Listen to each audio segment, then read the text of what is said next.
Back to Galilee. There is a possible alternative to the final burial of Jesus being located in Jerusalem. Jesus and his family were from Galilee, and surprisingly, there is an emphasis on Galilee in our records of the events following the death of Jesus.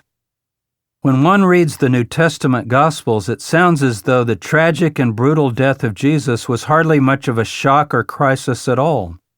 After all, he was raised from the dead 3 days later, and the apostles immediately began to build the church, preaching that Jesus was now the heavenly King, enthroned at the right hand of God. This might have been how Christian believers wanted to remember things 50 years later, but it surely was not the case in the sad days that followed Jesus' death. It is interesting that within the complexity of the contradictory accounts in the Gospels as to what happened after Jesus died, Matthew and John have the disciples go back to Galilee. Mark, our earliest gospel, knows a tradition where Jesus tells the 12 at that last meal before his arrest that he will go before them to Galilee. This ties in with his cryptic remarks about being raised on the third day, which, as we've seen, refers to the resurrection of Israel the nation, not to Jesus' own individual resurrection. The Gospel of John even reports that Peter and his companions resumed their fishing business at the Sea of Galilee. Perhaps it was in Galilee that the followers of Jesus found the renewal of their faith that the kingdom of God was indeed at hand. Matthew builds upon this Galilean tradition. He reports that the 11 apostles see Jesus on a specific mountain in Galilee.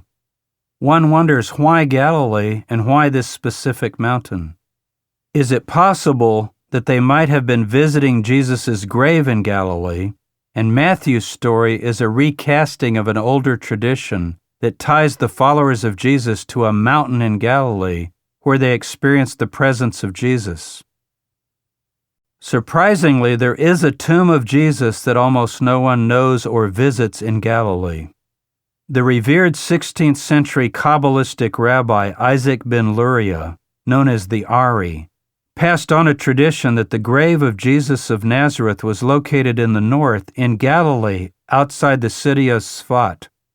This tradition, known in Jewish mystical circles, is seldom mentioned to outsiders, since Rabbi ben Luria included the Jesus tomb in a list of the tombs of various Jewish sages and saints that he terms the burial places of the righteous.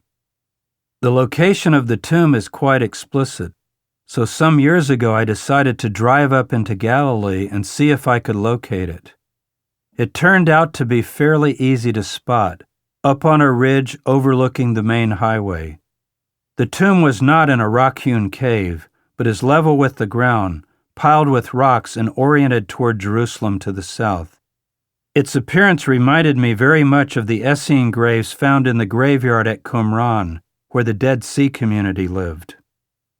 Even though our first reference to this tomb comes very late from a 16th century rabbinic source, is it possible that the memory of the location of the grave was passed down in Jewish circles through oral tradition over the centuries? The Galilee tradition seems to merit some consideration, whether the rabbinic tradition about a Jesus tomb at Tsfat has any historical validity or not. Although the followers of Jesus reshaped themselves under the new leadership of James and eventually returned to Jerusalem, there might well have been a period in which they retreated to Galilee in order to sort things out. The death of Jesus had to have been every bit as devastating to the group as the death of John the Baptizer had been the previous year. How could it be that the two Messiahs were both dead? Was the kingdom of God truly near? The promise of sitting on thrones and ruling over all Israel must have begun to appear quite remote. It was James, the brother of Jesus, the disciple whom Jesus loved, who began to turn things around.